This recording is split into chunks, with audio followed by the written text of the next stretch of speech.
Gülce Hobi YouTube kanalımdasınız. Hepinize selamlarımı iletiyorum arkadaşlar. Bugün sizlerle sevgili Nevriye ablaya ait olan incili patiğin anlatımını yapacağım. Birlikte öreceğiz inşallah. Patiğimiz bu şekilde. Üzerine süsleme çiçeği bu şekilde. 24 ilmek, 32 sıra arkadaşlar. 38 numara için oldu benim elimden. İpinizin kalınlığına, tığınızın numarasına ve el ayarınıza göre bu ölçüler değişir. 38 numara için bu burun kesme kısmına kadar, şuradan başladığım yerden buraya kadar 13 santim örüyorum ben 38 numara için. Her ayak numarası için de yarım santim eksiltiyorum veya fazla örüyorum arkadaşlar. Bu şekilde patiğimize bir tane ip yetmiyor. 2 tane ipiniz, 1,5-2 tane elinizde olsun. 2 dizi inci gerekiyor. Bir ayak için 168-170 tane inci gerekiyor. Bu dizilerdeki inci sayıları değiştiği için o sayıyı da söylüyorum arkadaşlar. Normalde 2 dizi inci gerekiyor. Ama bir tarafı için 170 tane inci lazım. Çiçeğimiz için bir tane inci düğme veya beyaz inci ile yaparsanız büyük inci de olur arkadaşlar. İncimiz 4 numara patiklik inci. 4 numara olacak. 2 dizi olacak. Patiğimizi örmek için 2,5 numara tunus tığını kullanıyoruz. Bunlar normal tunus tığı, uzundu. Ben bunu kısalttım. Bu tığ sapının içine gelecek kadar kısmını bırakıp bunun içine yapıştırdım arkadaşlar. Tığımız bu şekilde, hiçbir yerde satılmıyor. Netleştiremedim. Bu şekilde arkadaşlar. Sadece ilk sırada kullanacağımız, bu da 3 numara. Sadece ilk sırayı düzgün alabilmek için bunu kullanacağız arkadaşlar. Çiçeğimiz de bu şekilde. Şimdi incilerimizi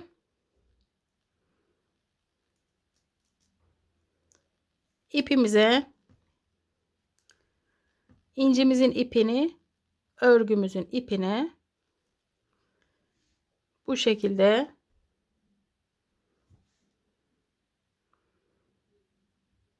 bağlıyoruz ve bu şekilde geçiriyoruz arkadaşlar ipimize. Ben bir miktar geçirdim. Normalde bu dizinin hepsini geçirmemiz gerekiyor. Size göstermek için bu şekilde birazcık geçiriyorum arkadaşlar. İpimize incimizi geçirdikten sonra hemen 3 numara tığımı sol elime alıyorum. Bir tane zincir çekiyorum. Tığımın önüne ipimi alıyorum. Bu şekilde ilmeklerimi almaya başlıyorum arkadaşlar. 2 3 4 5 6 7 8 9 10 11 12 13 14 15 16 17 18 19 20 21. Bir tane incimizi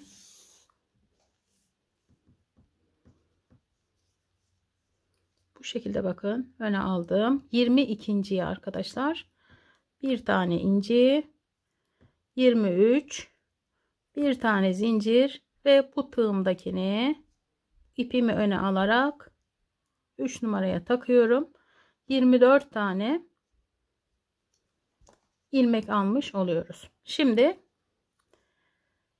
ilkini tek, diğerlerini ikişer ikişer çekerek ilk sıramızı da örmüş oluyoruz bu şekilde arkadaşlar. Kanalıma abonelik ücretsiz. abone olup yorum beğeni yaparak desteklerseniz beni mutlu edersiniz arkadaşlar.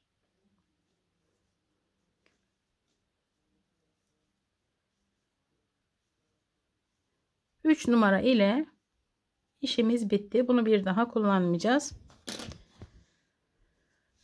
2,5 numara tığımızla patiğimizi tamamlayacağız bundan sonrasını.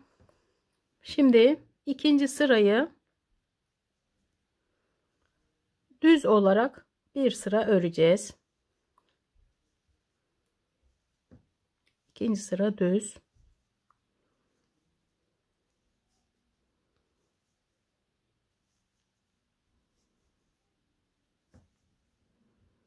Aklınıza takılan soruları yorumlar kısmında bana sorabilirsiniz.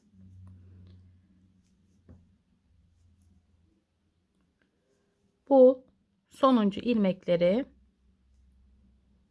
sürekli arkadaki teliyle örüyoruz ki patiğimizin giydiğimiz kısmı genişleme yapmasın arkadaşlar.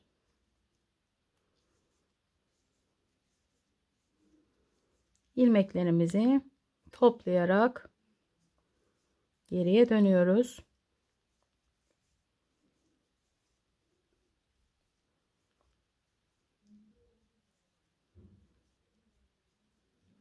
Üçüncü sırada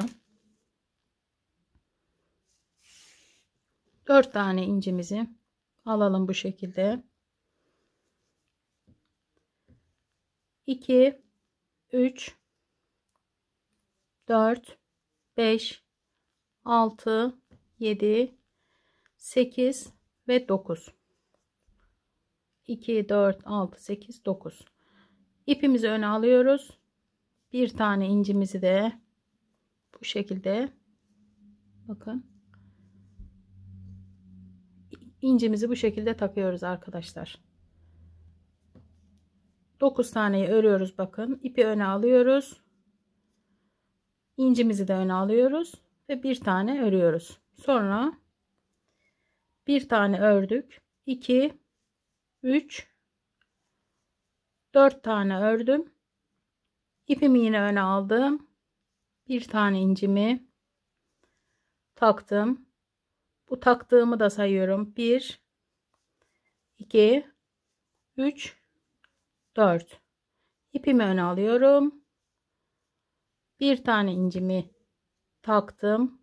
Bu ördüğüm ilmek 1 2 3 4. Bu kenardakileri iki sırada bir takacağız ama onları bakın bu şekilde.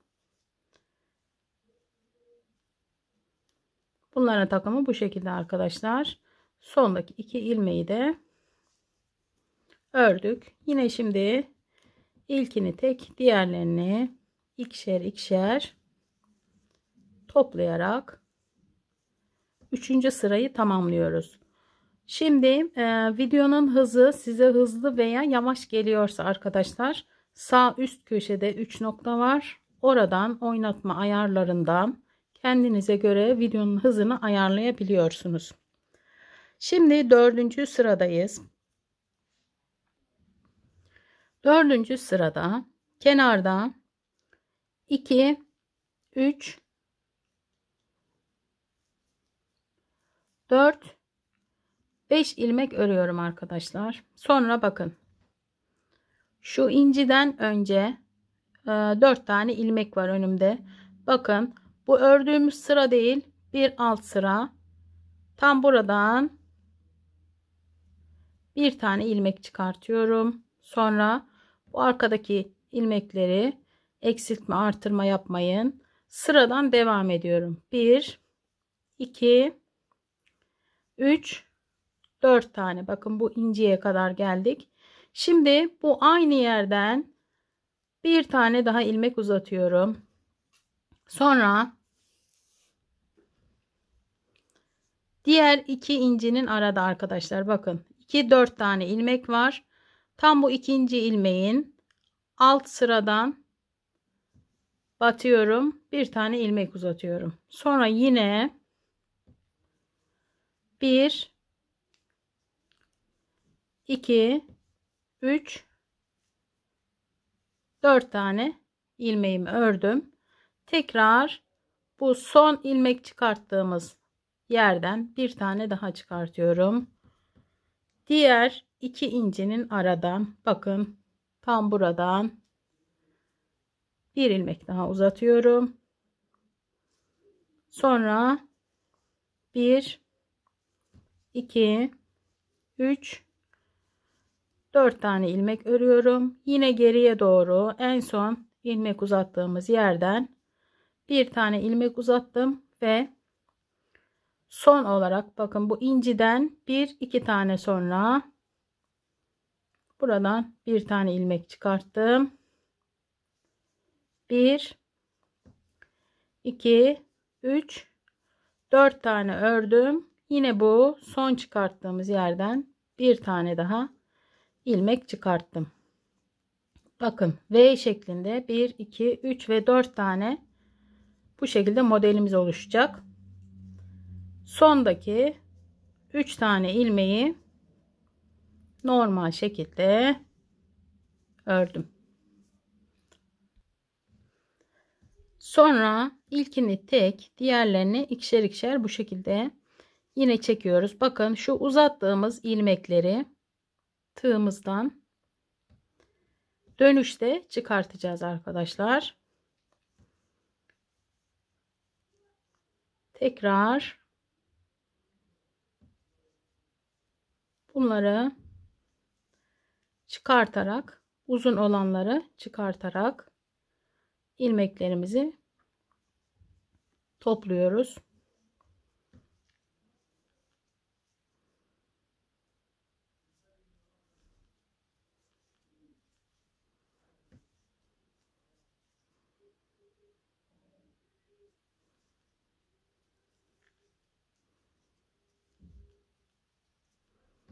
Şimdi kenarda 2 3 4 5 tane ördüm. Şu ilk çıkarttığımız bakın ilmeği tığıma takıyorum. 5 tane bu kenarda ördük. 6. ilmekle beraber bunu birlikte örüyorum.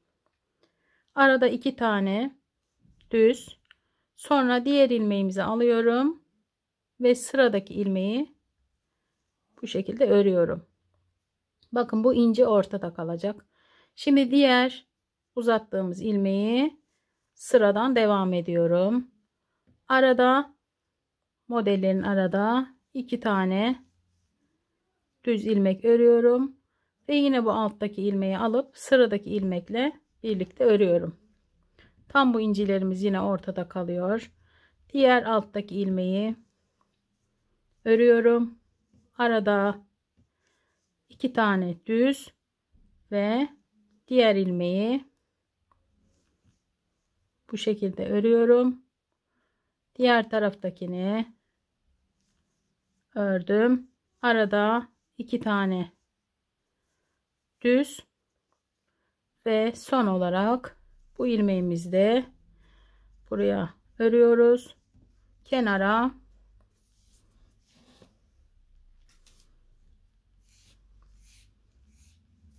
bir tane incimizi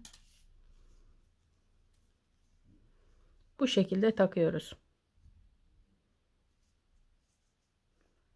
2 taneyi de düz şekilde örüyoruz. Sondaki ilmekleri arkadaki teliyle bu sırayı normal şekilde ilmeklerimizi toplayarak örüyoruz.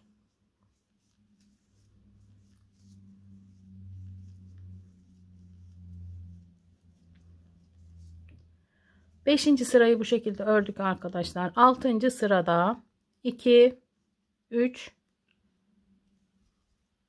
4 5 6 7 ilmek örüyoruz. Sonra ipimizi öne alıyoruz. Bir tane inciyi bakın tam bu üçgenin ya da V diyelim onun ortasına bu şekilde takıyoruz. Bu taktığımız ilmeği 1 sayalım. 2 3, 4.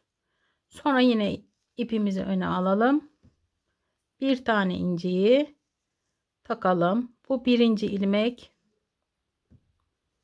2, 3, 4. Yine ipimizi öne alalım. Bir tane incimizi taktık. Bu birinci ilmek.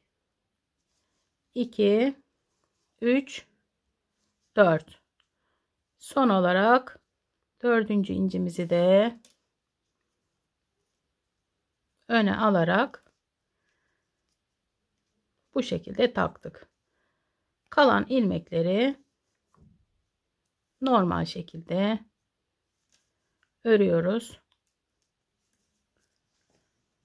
ve toplayarak geriye dönüyoruz.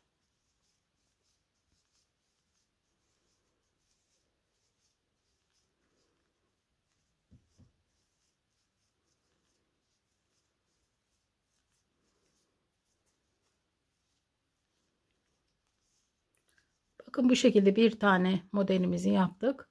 Şimdi diğer modelimize geçeceğiz. 7. sıradayız.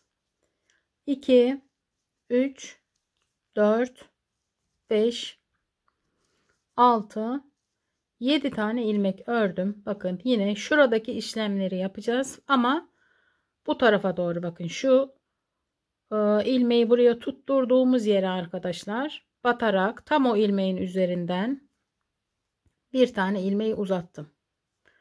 Sonra şuradan bakın. Bu iki ilmeğin aradan yine bir tane ilmek uzattım. 1, 2, 3, 4 tane ördüm. Tığımı bu şekilde son battığım yerden bir tane ilmek çıkardım. Sonra bu ön taraftaki iki uzattığımız ilmeklerin aradan bir tane, arkadaki ilmekleri atlamadan örelim lütfen. 1, 2, 3, 4 tane ilmek ördüm. Tam bakın bu incinin oraya kadar geliyor 4 ilmek. Sonra geriye dönüyorum. Bakın yine tam bu aradan bir tane ilmek uzattım. Sonra bu iki ilmeğin aradan bir tane ilmeği uzattım. 1, 2, 3, 4 tane ilmek ördüm. Geriye doğru son battığımız yerden bir tane ilmeği uzattım. Ve arkadaşlar şuraya bakın. Tam şunun üzerinden bir tane ilmeği uzattım. 1, 2 tane ördüm. Buraya bir tane incimi bu şekilde takıyorum. 1, 2 tane ilmeği de örüyorum. Sonra 2 ve 3, 4, 5 ilmek ördük. Şu uzattıklarımızı çıkartıyorum tığımdan. 1, 2, 3, 4 ilmek örüyorum. Yine bunları çıkartıyorum. Aradaki ilmekleri örüyorum. Yine çıkartıyorum. Aradaki ilmekleri örüyorum. Ve yine uzattıklarımı çıkartıyorum. Kalan ilmekleri örüyorum. Şimdi 2, 4, 6, 8. sıradayız. Kenarda 3, 4, 5, 6 ilmeği ördük bakın. 7.'yi şu kenarda uzattığımız ilmeği alıyoruz ve 7. ile birlikte ikisini örüyoruz. Diğerini örüyoruz. Arada 1, 2 tane ilmek örüyoruz ve sıradakini alıp Yine bu şekilde örüyoruz arkadaşlar.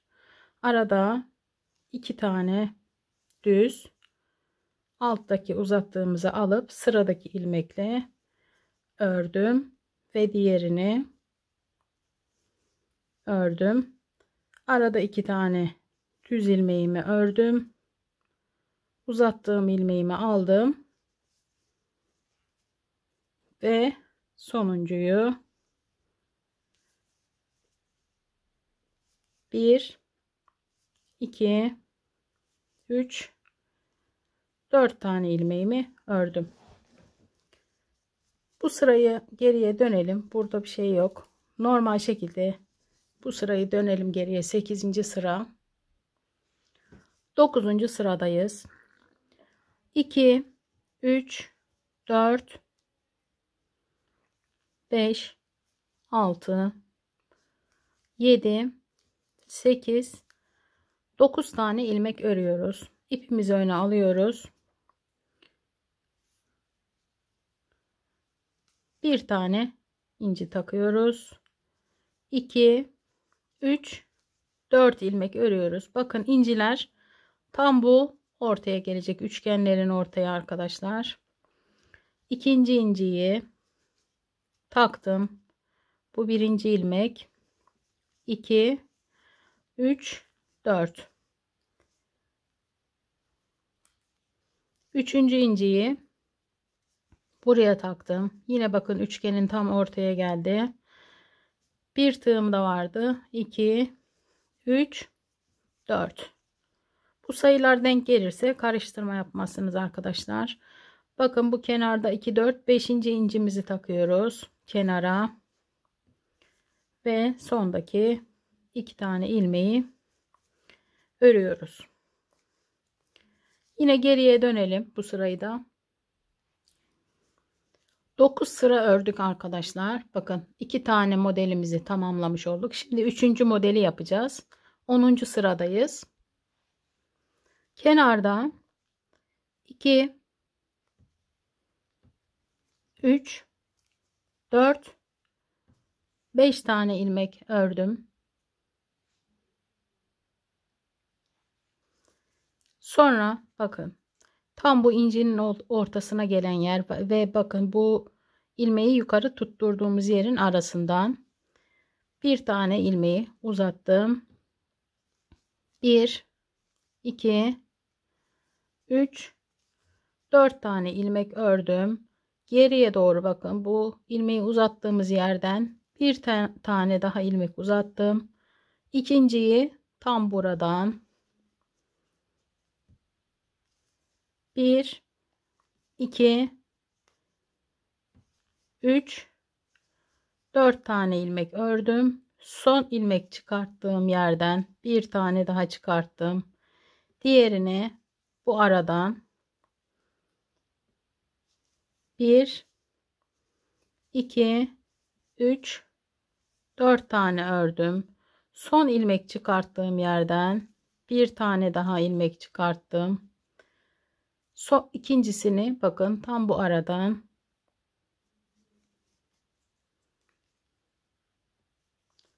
1 2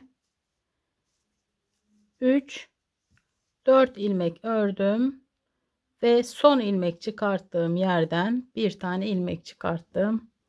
Kenarda 3 tane ilmeğimi ördüm.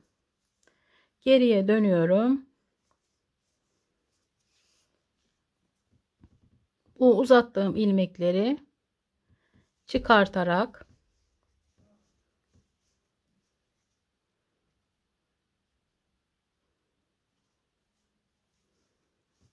ilmeklerimi topluyorum arkadaşlar.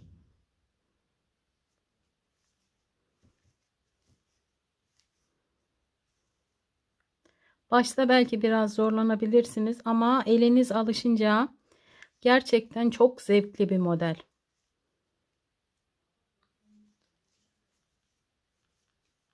Bu sırayı da bu şekilde tamamladık. Şimdi 2 3 4 5 tane ilmek ördüm. bakın bu alttan uzattığımız ilmeği bu şekilde ördük. 2 4 altıncıya arada 2 tane boş ilmek ördük. Alttaki ilmeği bu şekilde ördük. Diğer taraftaki uzattığımızı ördüm. 1 2 tane düz ördük. Tekrar alttaki ilmeğimizi aldık ve diğerini arada 2 tane ve diğerini yukarıya birleştirdik. Karşı taraftakini buraya birleştirdik. Arada 2 tane ve sonuncuyu ördük. Buraya bir tane incimizi takıyoruz. Bu bakın 2 4 altıncı incimiz, kenardaki 2 tane ilmeği düz örüyoruz. Geriye dönelim bu sırayı. 12. sıradayız. 2 3 4 5 6 7 ilmek ördüm. İpimi öne aldım.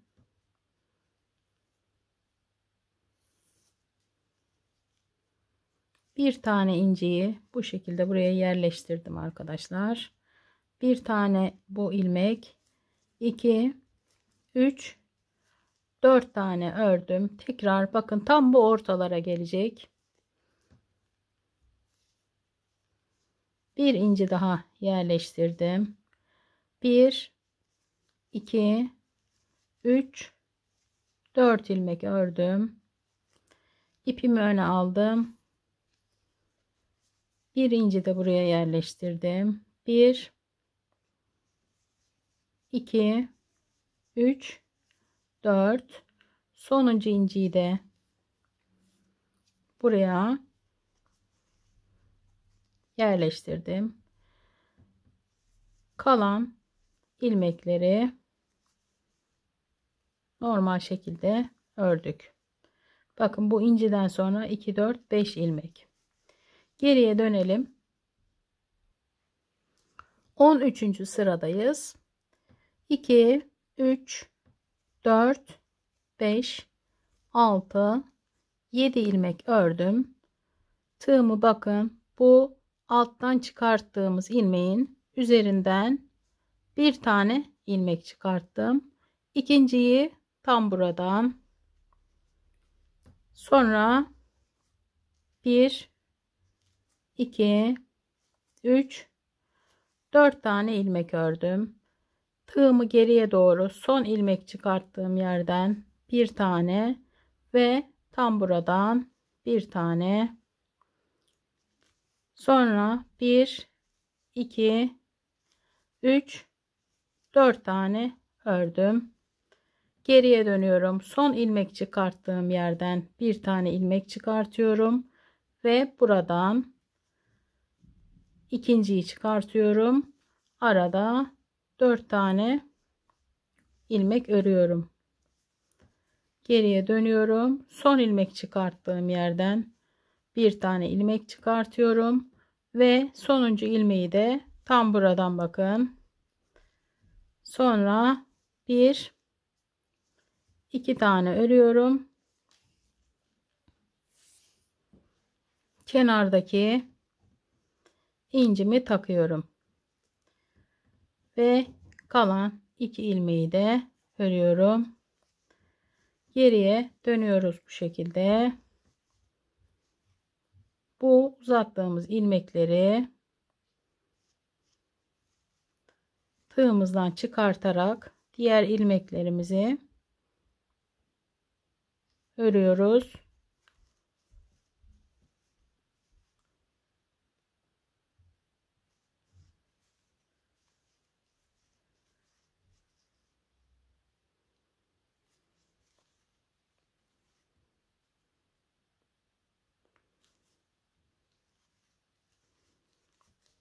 Bu sırayı da bu şekilde tamamlıyoruz.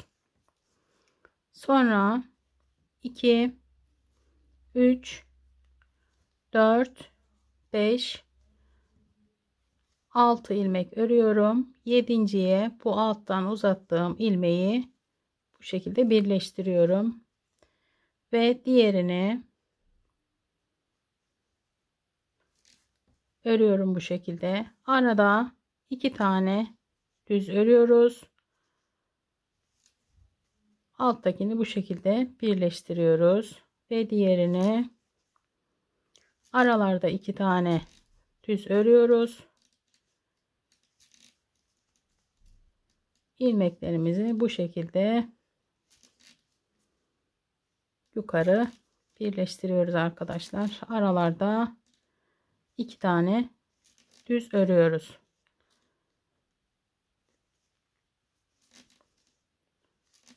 Bir, iki, üç, 4 tane ilmeği ördüm. Bu sıramızda bu şekilde. Geriye dönelim. 15. sıradayız arkadaşlar. 2, 4, 6, 8, 10, 12, 14 ve 15. 2, 3, 4, 5, 6, 7, 8, 9. 9 ilmek örüp buraya bir tane inciyi yerleştirdim. 2, 3, 4 ilmek ördüm. İpimi öne aldım ve incimi yerleştirdim. 1, 2, 3, 4. İpimi öne aldım.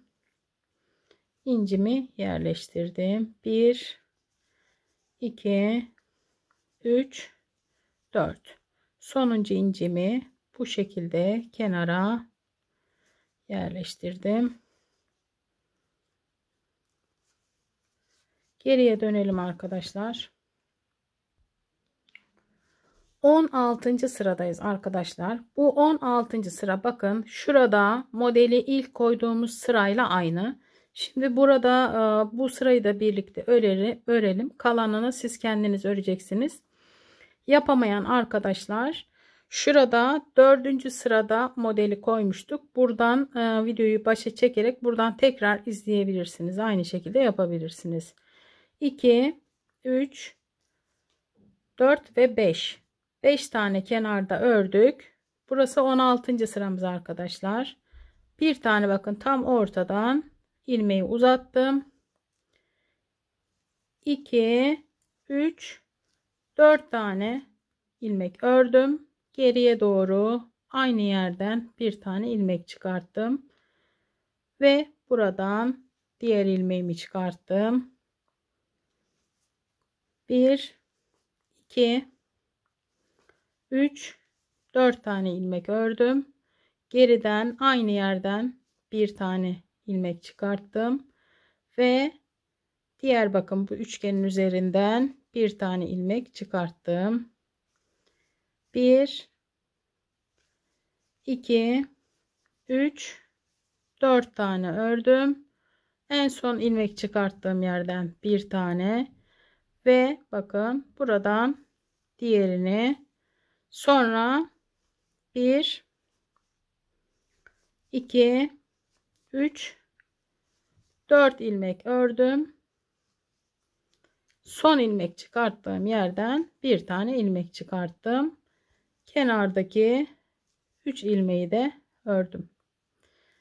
Bu şekilde arkadaşlar, şuradan ördüğünüz sıraları buradan sayın. 32 sıra olunca tekrar buluşacağız sizlerle. Evet arkadaşlar, bakın bu patiğimizin ağız kısmına gelen yerde 2, 4, 6, 8, 10, 12, 14 ve 16 tane inci koyduk. Bir sıra boş sırada ördük. 32 sıra. Şurada da bakın şunları 1, 2, 3, 4, 5, 6, 7, 8, 9 ve 10 tane de model yaptık. Burası benim elimden 13 santim oldu arkadaşlar. 38 numara ayak için. Şimdi burası patiğimizin önündeki ilk dilimin ilk sırası. Kenarda 2, 3, 4, 5, 6, 7, 8, 9 tane ilmek örüyorum.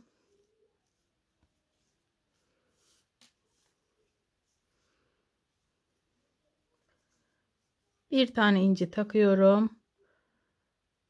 2, 3 ve 4 ilmek ördüm. Diğer incimi taktım. 1, 2, 3 ve 4 ilmek ördüm. Üçüncü inciyi taktım. 2, 3, 4 ilmek ördüm. Bu kenara incimi taktım ve bir tane ilmek örüyorum arkadaşlar. Buradaki bir taneyi örmeden geriye dönüyoruz.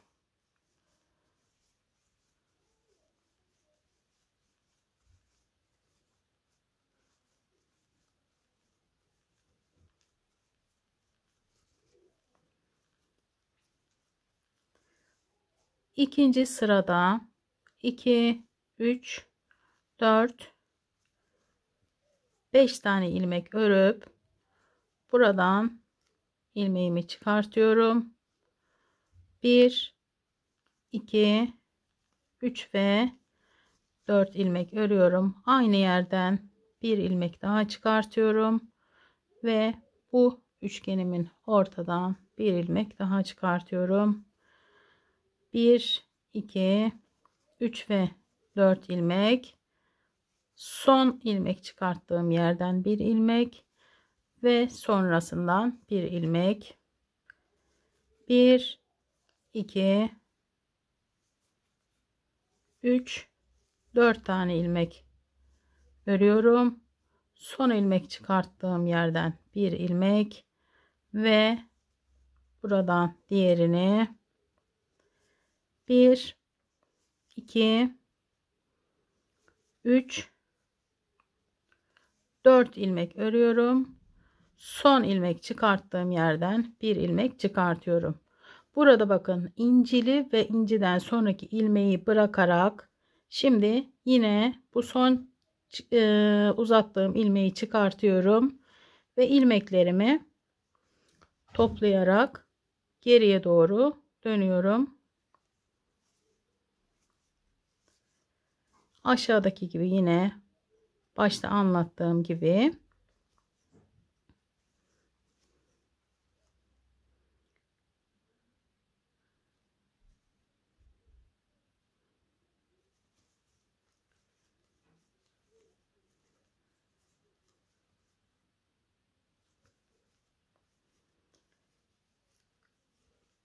eksiltmelerimizin 3. sırasındayız. 3, 4, 5 ilmek örüyorum. Bu alttaki ilmeğimi 6. ilmeğimle örüyorum. 7 ve 8'i normal.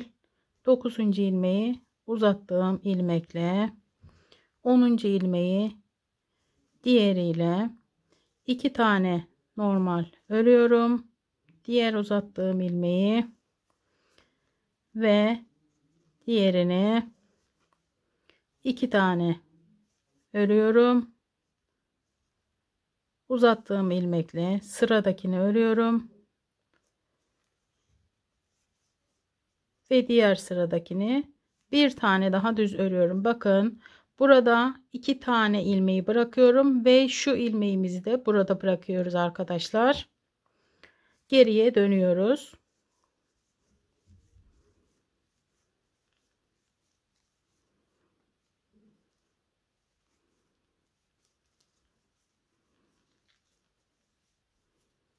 Eksiltmelerimizin 4. sırası. 3, 4, 5, 6 ve 7 tane ilmek örüyorum. İpimi öne alıyorum.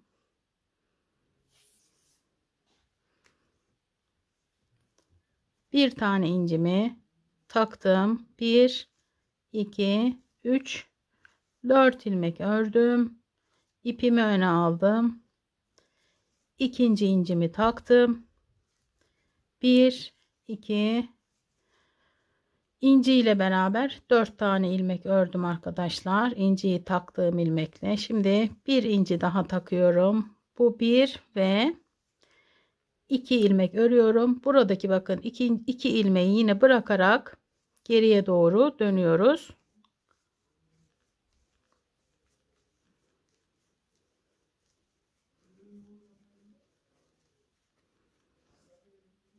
Diğer sırada 2 3 4 5 6 7 tane ilmek ördüm.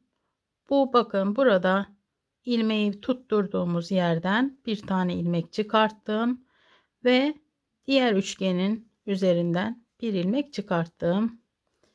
1 2 3 4 ilmek ördüm. Son ilmeği çıkarttığım yerden bir tane ilmek ve bakın bir sonraki üçgenin üzerinden bir tane ilmek çıkarttım. 1 2 3 4 tane ilmeğimi ördüm. Bu son ilmek çıkarttığımız yerden bir ilmek daha çıkartıyoruz. Bakın burada 1 ve 2 tane ilmeği yine eksilterek geriye dönüyoruz. Şimdi şu son çıkarttığım ilmeği bırakıyorum tığımdan.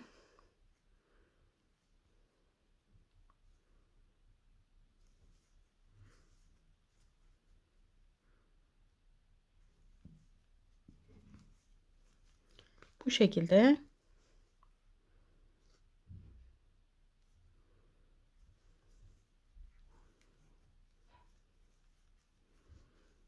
geriye döndük bütün ilmeklerimizi. Diğer sırada 3 4 5 6 şu çıkarttığımız ilmeğimizi 7. ilmekle birlikte örüyoruz.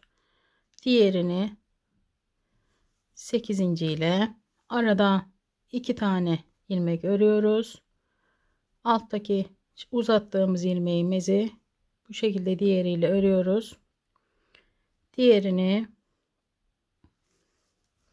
ördük ve bir tane ördük arkadaşlar. Burada yine bakın bir iki taneyi bıraktık, eksilttik yani. Geriye dönelim.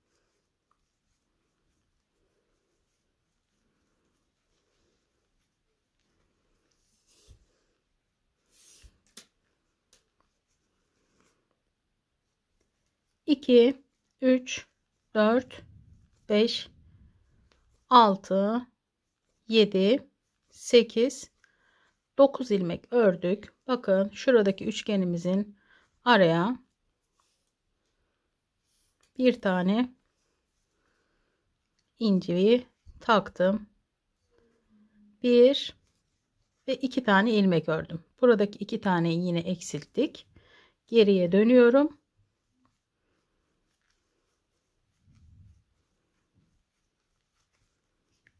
Şimdi 2 3 4 5 ilmek ördüm. Şuradan bakın bir tane ilmeğimi uzattım. 1 2 3 4 ilmek ördüm ve bir tane daha aynı yerden ilmek çıkarttım. Şuradaki 2 taneyi yine örmüyorum. Bu son çıkarttığım ilmeği tığımdan çıkartarak 2 3 ve 4 ilmeği ördüm. Bu şekilde bu son eksiltme sıramızda burayı tamamladım. Şimdi 3 tane incimizi alalım. Burası toplama sıramız arkadaşlar. Buranın dakikasını bir kenara not alın lütfen. 2 3 4 5 tane kenarda ördüm. 6.'ya buradaki uzattığım ilmeğimi taktım arkadaşlar. Yedinciyi ördüm. İpimi öne aldım. Buraya bir tane inci taktım. Diğer bu alttaki uzattığımı sıradaki ilmekle birlikte ördüm. Şimdi bakın, şu incimizden bir ve ikinci ilmeğin şu üçgenin ortadan bir tane ilmeği çıkarttım. Sıradaki ilmekle ördüm. Şu uçtakini de örüyorum. Şu şekilde bakın. Sonra 1 2 3 tane şu aradan ilmeği çıkarttık. Bununla ördük. Ondan sonra 2 4 ilmek arkadaşlar. Şu altta yine tek kalan burada bir ilmeğimiz vardı uzattığımız. Onu da sıradaki ilmekle ördüm. Buradan şimdi şuradan bakın. Şu incinin üzerinden aynı şekilde bir ilmek daha çıkartıyoruz ve sıradaki ilmekle ördüm. Şu uçtakini kaçırtmayın. Bu ilmeği de örüyoruz. Sonra 2 ilmek daha ördüm. Buraya bir tane inci taktım. Şurada bakın, ilk kesme sırasında bir ilmek bırakmıştık burada. Bunu da şu son ilmekle birlikte ördük. Sonra 1 2 ve 3 tane yine ördük arkadaşlar. Toplama sıramız bu şekilde. Şimdi geriye dönelim.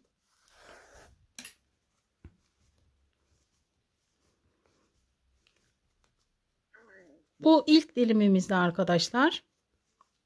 Öndeki. Şimdi ikinci dilim diğerleriyle aynı olacak. Onun için size dakikayı not alın dedim. Bu toplama sıramızın dakikasını not aldınız artık. İnşallah bir kenara. Şimdi arkadaşlar 4 tane inciyi hazırladık. 2 3 4 5 6 7 8 ve 9 tane ilmek ördük arkadaşlar. Bakın altta bir incimiz var. O inciden 2 ilmek ileriye ipimi öne aldım. Bir tane inciyi taktım. Bu 1 ile 1 2 3 4 ilmek ördüm. Yine ipimi öne aldım. Bir inci de buraya. Bir ilmek, 2 3 ve 4 ilmek. Tekrar ipimi öne aldım. Bir inci de buraya taktım. Devam ediyorum. 1 2 3 dördüncüye bu kenar incimizi takıyoruz ve bir ilmek örüyoruz arkadaşlar. Bura eksiltmelerin birinci sırası yine. Buradaki bir taneyi eksilterek geriye dönüyoruz.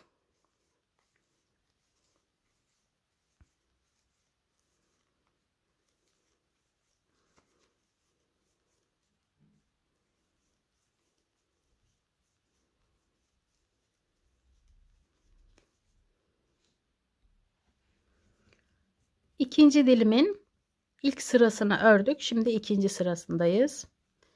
2 3 4 ve 5 ilmek örüyorum. Bakın şu incimizin üzerinden ilmeğimi çıkartıyorum.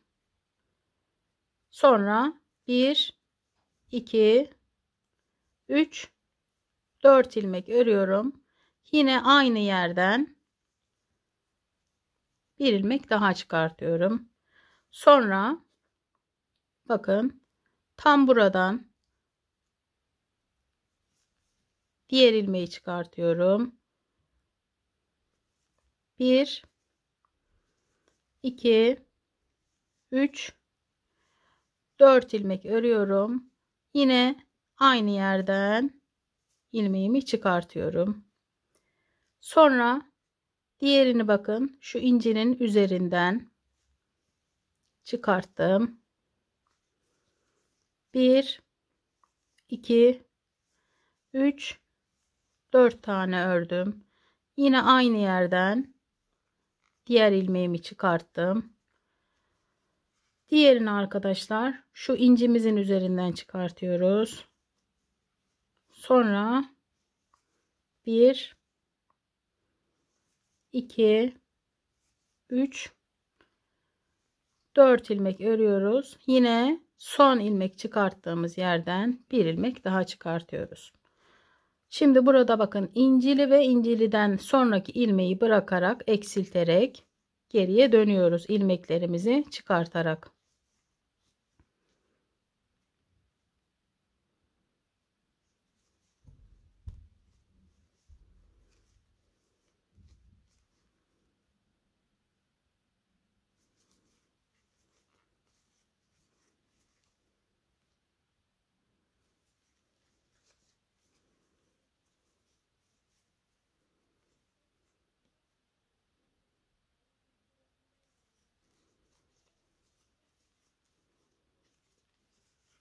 İkinci sıramız bu şekildeydi. İkinci dilimin ikinci sırasıydı. Şimdi üçüncü sıradayız.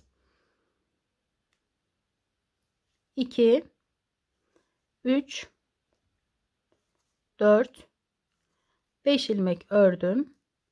Alttaki ilk çıkarttığım ilmeği bu şekilde tığıma taktım ve 6. ilmekle birlikte ördüm. Arada 1 2 tane normal ördüm. Sonra diğer uzattığım ilmeği diğer ilmeğimle ördüm. Ve sıradaki uzattığım ilmeği sıradaki ilmeğimle ördüm. 2 tane arada düz ördüm. Uzattığımız ilmeği sıradaki ilmekle ördüm ve diğerine yine sıradaki ilmekle ördüm. Arada 1 2 tane düz ördüm. Sıradaki ilmeği sıradaki ilmekle ve diğerine bir tane daha ördüm. Şunu bakın yine şurada anlattığım gibi bunu bırakıyoruz. Burada da 2 tane ilmek bırakarak geriye dönüyoruz.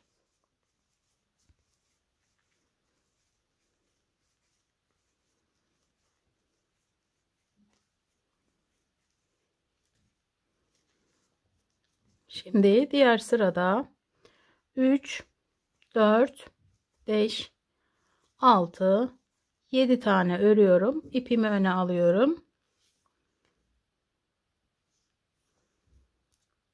Hemen bir tane inciyi takıyorum.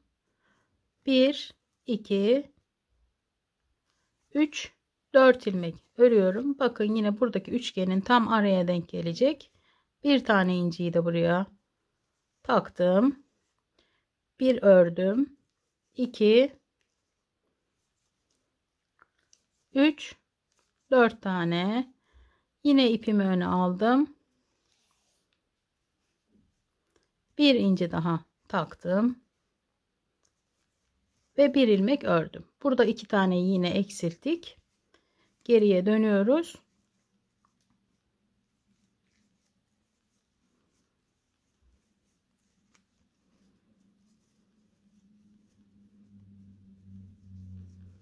Diğer sıramızla devam ediyoruz. Kenarda 2 3 4 5 6 7 tane ilmek ördüm. Bakın şuranın tam alttaki uzattığımız ilmeği birleştirdiğimiz yerden bir tane ilmek çıkarttım ve bu üçgenin ortasından sonra 1 2 3 4 tane ilmek ördüm. Şurada ilmeğimi kaçırdım arkadaşlar. 2 3 ve 4.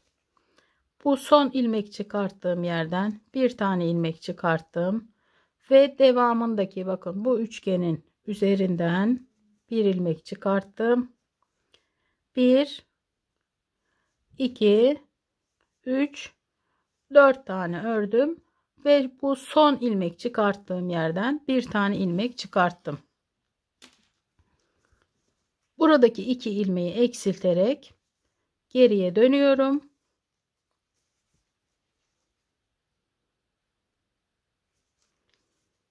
İlmeklerimi topluyorum.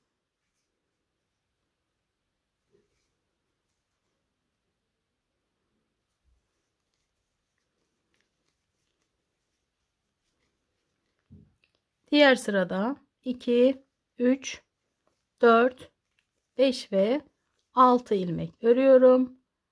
Uzattığım ilmeği 7. ile birlikte ördüm. Diğer uzattığımı 8. ile arada 2 tane ilmek ördüm. Diğer uzattığımı sıradaki ilmekle ördüm. Ve bakın bu taraftakini sıradaki ilmekle ördüm. Bir ilmek de boş ördüm. Şu kaldı arkadaşlar. Yine toplama sırasında onu birleştireceğiz. Geriye dönüyorum.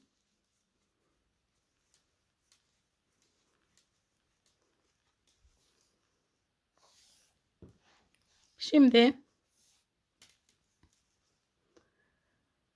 2 3 4 5 6 7 8 ve 9 ipimi öne alıyorum. Bir tane inciyi takıyorum.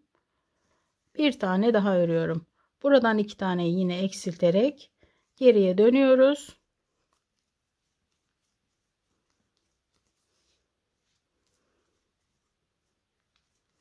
Ve son eksiltme sıramızdayız.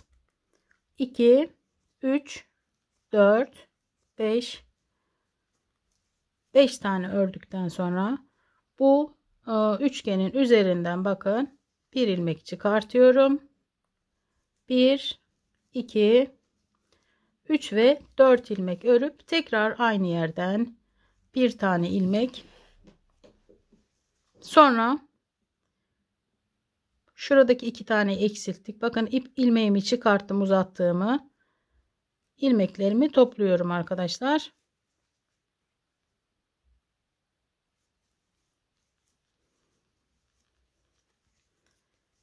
Şimdi toplama sırasındayız. Yine 2 3 4 5 tane ördükten sonra uzattığımız ilmeği sıradaki ilmekle ördüm. Bir tane daha ördüm. Buraya şimdi bu sırada iki yerde inci takıyoruz. Birini buraya, bakın 2 4 6 7 8.'yi inci ile takıyoruz. İnci ile örüyoruz. Alttaki kalan uzattığımız ilmeği sıradaki ilmekle ördüm. Şimdi burada ne yapıyorduk? Şurada sırayı not alın dediğim sıra burası. Dakikasına. Şuradan bakın. Şu önümüzdeki incinin sonraki üçgenin üzerinden bir tane ilmeği uzatıyorum. Ve sıradaki ilmekle bakın ördüm. Şu uçtakini kaçırtmayın. Arada yok etmeyin o ilmeği. Devam ediyoruz. 2 4 6 8 10 11 12 13 14, bu alttaki ilmeği 15. ile ördüm. Şimdi yine bakın şuradan, tam şuradan bir tane ilmeği çıkarttım. Sıradaki ilmekle bunu örüyorum ve şu uçtakini uçtaki ilmeğimizi kaçırtmıyoruz. Sonra devam ediyorum. Hemen bakın, bu son üçgenimizin ortaya da bir tane inci takıyorum. Son bu uzattığımız ilmeği sondaki ilmekle ördüm. Sonra 2 ve 3 tane 24 ilmeğimizi bu şekilde toplamış olduk. Dönelim başa arkadaşlar. Şurada arkadaşlar 32. sıradan sonraki, bakın şuradan şu dakikayı not edin dediğim yere kadar bir dilimin birisi burasıydı. Dakikayı not edin dediğim yerden sonra bir dilim daha ördük.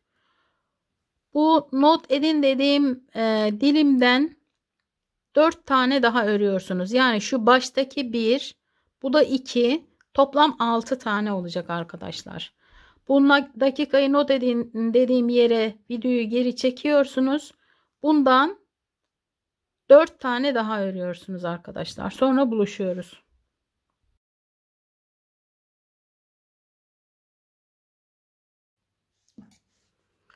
Evet arkadaşlar, bakın şurası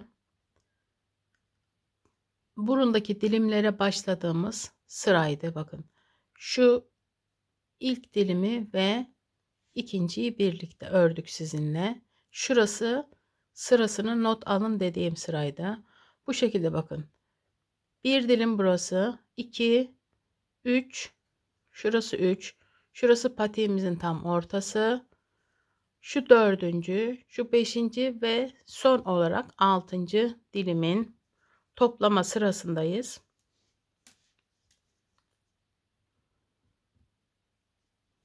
Bu toplama sırası sol tarafında ilk sırası arkadaşlar.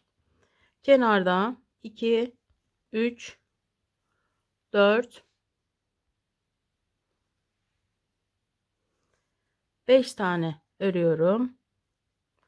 6.'yı alttaki uzattığım ilmekle birlikte örüyorum. 7.'yi örüyorum. İpimi öne alıyorum. Bu sırada 2 tane inci takıyoruz. Diğer toplama sıralarında olduğu gibi. Şimdi incinin birisini buraya bu şekilde taktık. Aşağıdaki kalan ilmeğimizi uzattığımızı bu şekilde örerek yukarı alıyoruz. Şuradan yine bir tane ilmek çıkartıyoruz. Sıradaki ilmekle onu örüyoruz. Arkadan ilmekleri kaybetmeden. Şu uçtakini de araya karıştırmadan örüyoruz arkadaşlar. Sonra devam ediyoruz ilmeklerimizi toplamaya. Şu alttaki uzattığımız ilmeği sıradaki ilmekle örüyoruz.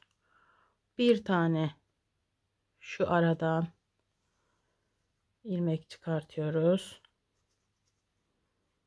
ve sıradaki ilmekle örüyoruz. Onun devamındakini arada kaybetmiyoruz.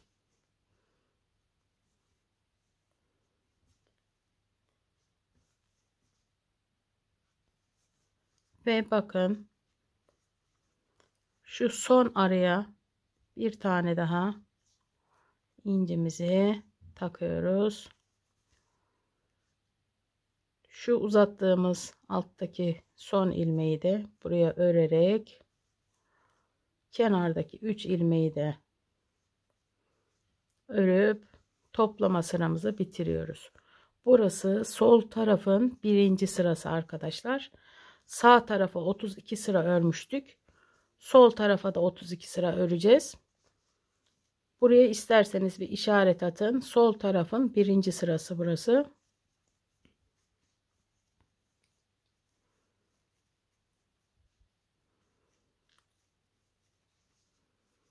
Şimdi sol tarafın ikinci sırası, 4 tane incimizi hazır ediyoruz. 2 3 4 5 6 7 8 9 ilmek örüyorum. Bakın alttaki inciden 2 tane sonraya ipimi öne alarak bir tane inci takıyorum. Bu taktığım ilmek 1 2 3 4 tane örüyorum. Bir tane inci daha takıyorum. Bu taktığım ilmek 1 2 3 4 ilmek örüyorum. Bir inci daha takıyorum. 1 2 3 ve 4. Şu kenar incimizi takıyoruz şimdi bu şekilde. Sol tarafın ikinci sırası bu şekilde ilmekleri toplayarak dönüyoruz.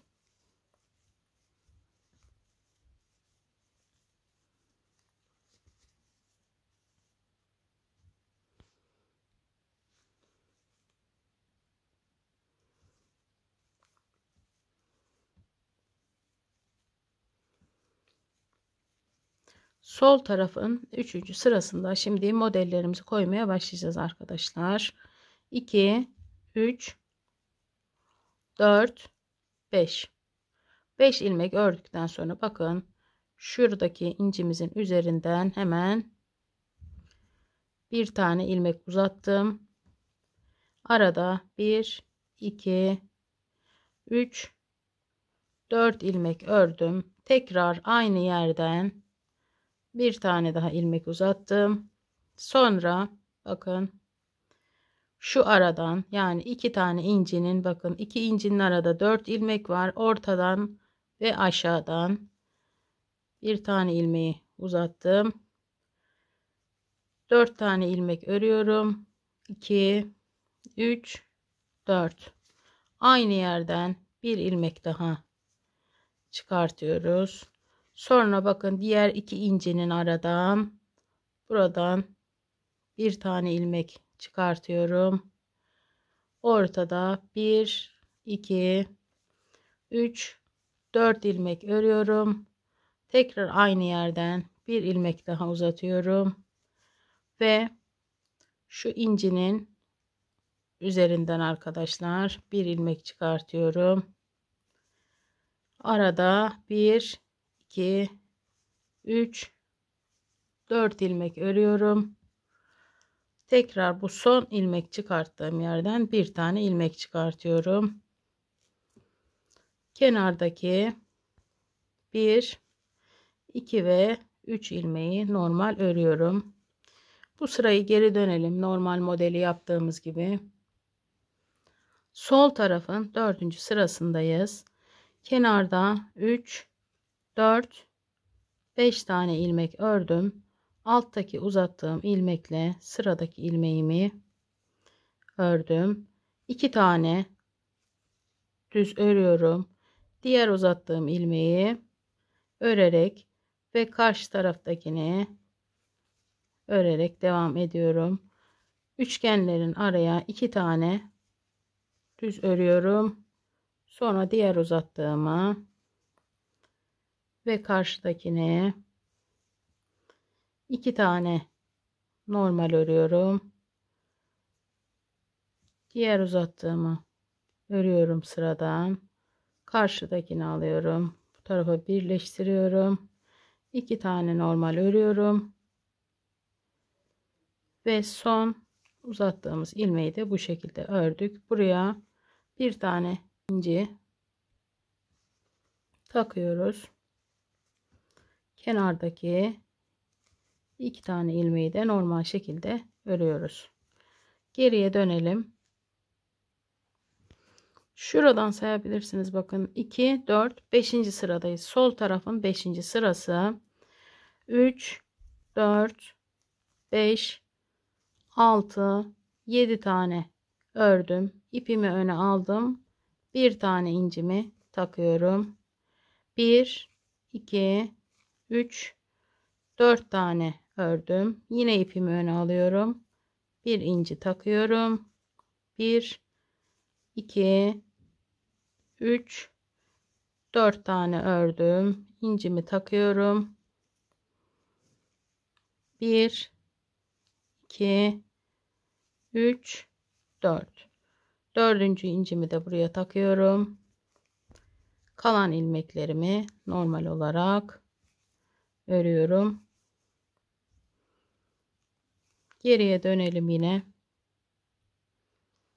Sol tarafın 6. sırasındayız arkadaşlar. Bakın şurada bir tane modelimizi yaptık bu tarafta.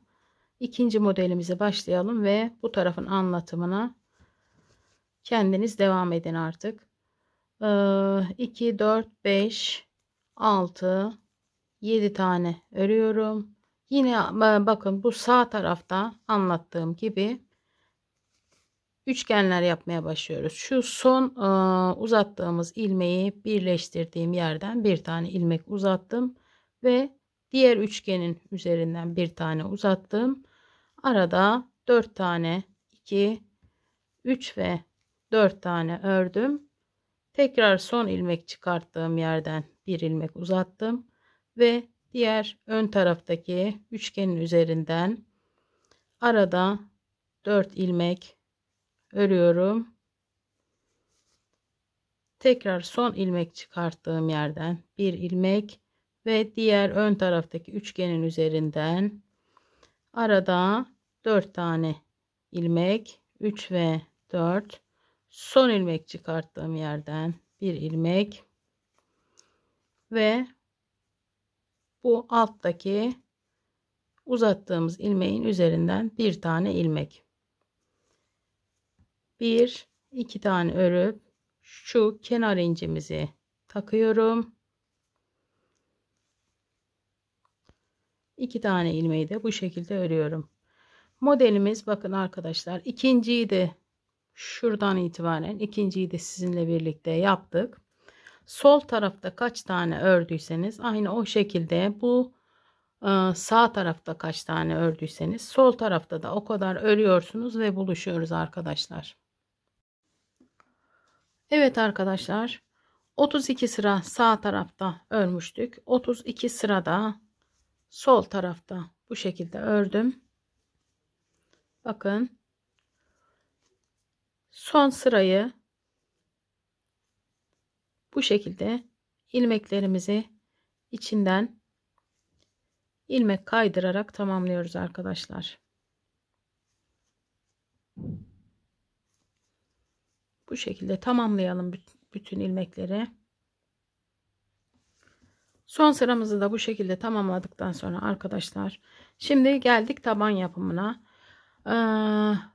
Kaç numara ördüyseniz veya benimle aynı ördüyseniz arkadaşlar, bu sağ taraftaki sıraları sayıyorsunuz ve sol taraftaki, ben saydım 58 bu taraftan, 58 sırada bu taraftan saydım. Ortada bir tane tek sıramız kalacak.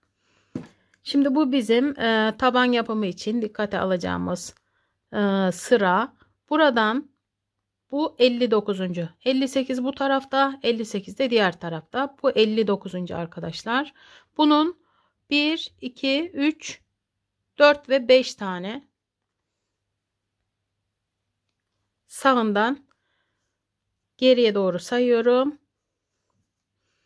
ve bu şekilde bir tane ilmek çıkartıyorum. 2 3 4 5, bu tam ortaya 6. ilmek gelecek. 6 7 8 9 10 11. 11 ilmekle tabanın sonuna kadar devam edeceğiz. Şimdi sol taraftan bir tane ilmek çıkartıyorum. Bu bizim bağlantı ilmeğimiz. Bunu saymayacağız arkadaşlar. 1 2 3 4 5 6, 7, 8, 9, 10, 11. Tığımı çıkartıyorum. Sıradan arkadan tığımı takıyorum ve ilmeğimi arkaya bu şekilde taşıyorum. Şu ilk ilmekle bu şekilde bağlantımı yapıyorum. Bir tane tığım da var. 2, 3, 4, 5, 6, 7, 8, 9, 10, 11. Yine bakın sıradan bir tane bağlantı ilmeği çıkartıyorum. 1, 2, 3, 4, 5, 6, 7, 8, 9, 10, 11. Tığımı çıkartıyorum. Arkadan ilmeğimi çekiyorum. Bu şekilde bağlantımı yapıyorum. Bir tane tığım da var.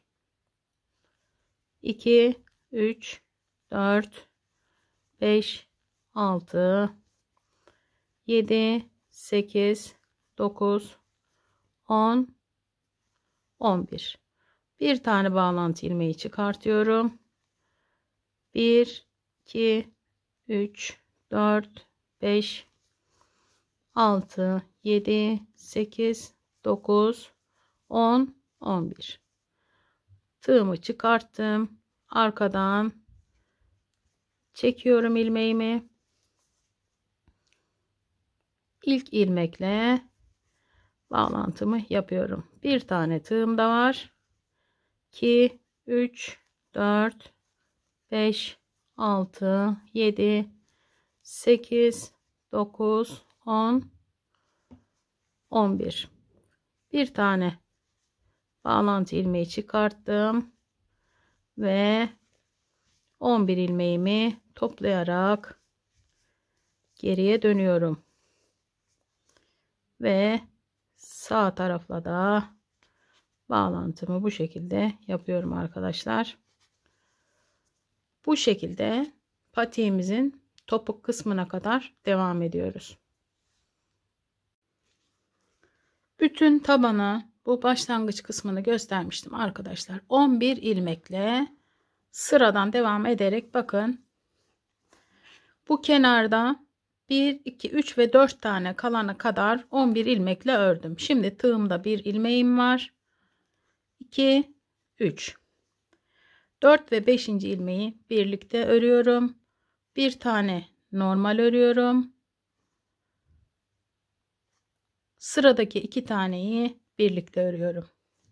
Kenarda yine 1, 2, 3 ilmeği ördüm. Bağlantı ilmeğimi çıkardım. 2, 3, 4, 5, 6, 7, 8 ve 9 ilmek. Bu taraftan bağlantımı yapıyorum. Yukarı çıkıyorum. Bir tane tığım da var.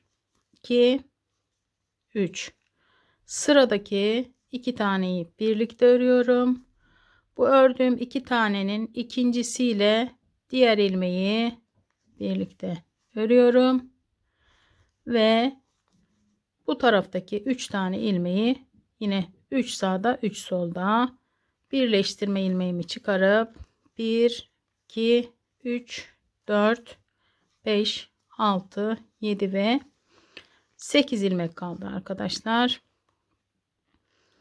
Yine bu tarafla bağlantımı yapıyorum. Yukarı çıkıyorum. Bir tane tığım da var. Şimdi buraya inci koyacağız arkadaşlar. Şu bir tane yukarı çıkma ilmeğimiz bu tığımızda. İkinciye bir tane inci takıyorum. Üçüncüyü düz örüyorum. Şu ortada 2 ilmek var keseceğimiz arkadaşlar. Şimdi önce bunun birincisinden incimi geçiriyorum. Sonra ikincisinden geçiriyorum. hem eksiltme yapmış oluyoruz bakın, hem de incimizi takmış oluyoruz. Bir tane normal, bir tane inci ve sonuncu normal olarak örüyorum. Kenardan bağlantı ilmeğimi çıkarıp 1 2 3 4 5 6 ve 7 ilmek, 11 ilmeği 7 ilmeğe düşürdük arkadaşlar. Bu taraftan bağlantımı yaptım, yukarı çıktım. Bir tane tığım da var. 2 3 4 5 6 7 ve 8. bağlantı ilmeğimiz. Bu ikisini birlikte toplayarak topuk kısmındaki eksiltmeyi yaptık arkadaşlar. Şimdi şuradaki son bağlantımızı yapıyorum bu şekilde. Sonra bu ilmeklerimizin içinden ilmek kaydırarak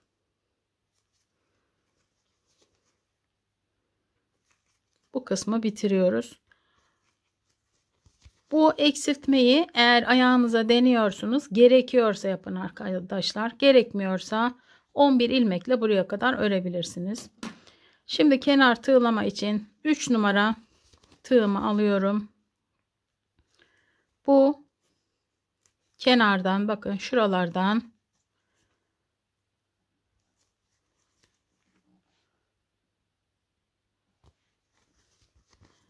patiğimizin ağzına gelecek bütün ilmeklerden birer tane sık iğne yaparak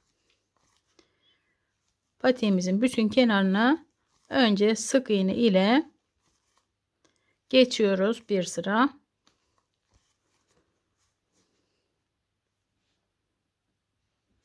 Sık iğneleri buraya kadar geldik. Bakın şu sonuncu sık iğne, şu ilk yaptığımız sık iğnenin üzerinden bu şekilde ilmek kaydırarak bağlantıyı yaptık. 2 tane zincir çektik ve geriye doğru dönerek ilk sık iğnenin, sonra ikinci, bu şekilde geriye doğru arkadaşlar ters sık iğnelerimizi yaparak bütün kenarı ters sık iğne yapıyoruz.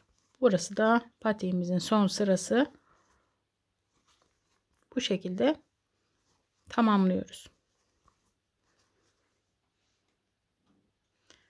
Son sırayı da bu şekilde yaptıktan sonra